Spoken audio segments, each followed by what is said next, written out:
we're looking at the world at work and how new technology is going to change the world of manufacturing. But now it's time to look at how things are changing for people too, especially those with new science and tech ideas who need help to make them a reality. Many countries have tried unsuccessfully to copy the Silicon Valley model, but in Chile, they seem to be doing something right. Gideon Long has been looking at how the entire country can get behind even the smallest of companies. Most of us at some point will have probably considered taking a bright idea and trying to turn it into a business. Many of us will be put off by the potential risks. And even for those who do press ahead, the road to success can be treacherous. But here in Chile, the government and private firms are offering startup businesses a helping hand. They're bringing them here to Santiago to work in what some have dubbed as Chilicon Valley. Support for these new international entrepreneurs comes in the form of a visa, contacts and financial support. Sebastián Vidal, the executive director of Startup Chile, says there's no other scheme in the world with quite so much flexibility for the fledgling business.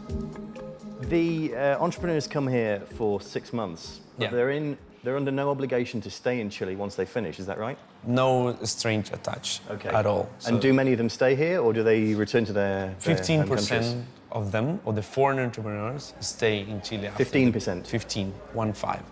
Actually, one of our challenges is increase that number. So you feel as though the climate for entrepreneurship has really changed here? The climate has changed, and you can see it more than feel it. And what kind of startup projects are there? The startups are related with biotech, clean energy, sustainability, life science, hardware technology, and also web-based and mobile apps, which is the majority of them, like, I don't know, 60%. How long will it be before we think of Chile in the same way as we think of Silicon Valley now? I think in a small scale, we are producing entrepreneurs. They are there, and they're generating a lot of impact and results. But I think in these 4 years, we will see much more.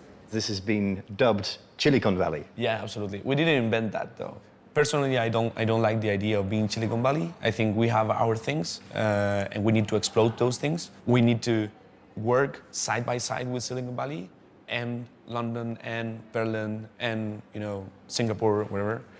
But we need to know how to grow from here to the rest of the world. While Startup Chile is a government scheme and open to applicants from around the world, this entrepreneurial spirit is spreading throughout Chile. Socialab is an incubator to help people develop ideas to improve the quality of life for poor communities in Chile and turn them into a reality. It looks like a really collaborative space, different people working in different parts of the office. Do they work together? The teams are together, but yeah, they are always sharing the challenges, the new opportunities, the new grants, like everything. Okay, but that's important for you to have this kind of open plan office where everyone is sharing ideas. Of course, they create a mastermind each other, so yeah, it's important to be a collaborative space. This is a brand new device who costs $400, right, and can get 20 liters of fresh and clean water from air. From air? Yeah, from here. So it's taking the humidity from the air and it's turning it into drinking water? Yeah, and we prove it in the desert and works. The electric device, which can use solar power, works by leveraging relative humidity in the air. Air is cooled in the unit. The water then condenses. Like a cloud in the sky, it produces water. And how long has it been in development? 1 or 2 years, but in Socialab just a month. And this is a technology which you think could help people here in Chile?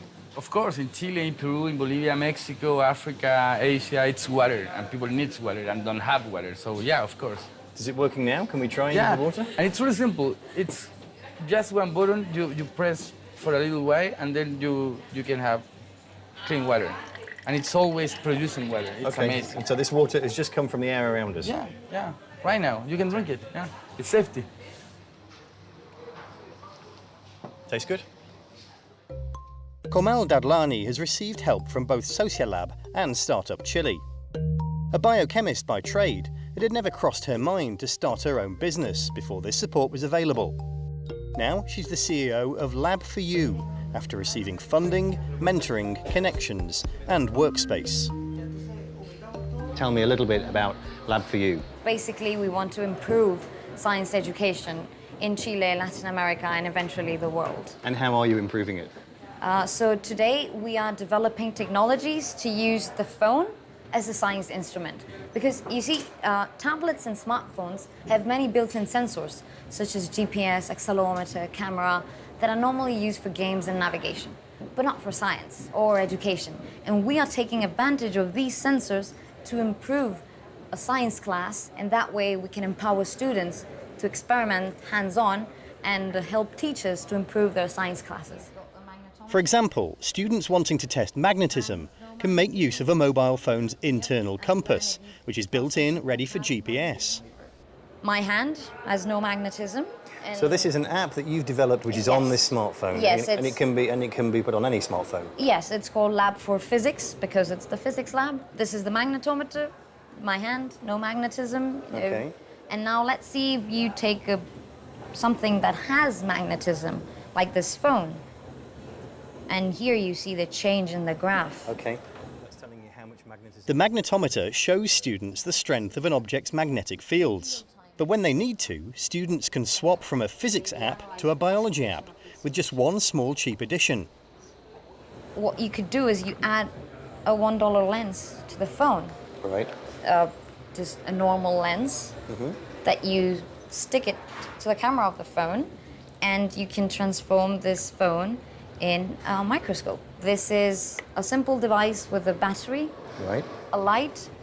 This is a tissue sample, and if you come close, you see the sample. You see it in detail, so you're turning your smartphone into a microscope. Yes. Where would you see Lab for You in, say, 5 years' time? We believe you need people with a real understanding of science, but to do so, you need a lab. You need scientific understanding, you need curiosity, you need interest, and we want to build that interest. We want to give everyone the opportunity to have a lab in their pockets. What they're doing here is not just about financial incentives. It's about developing ideas and talents and skills that will benefit people not just here in Chile, but across the globe.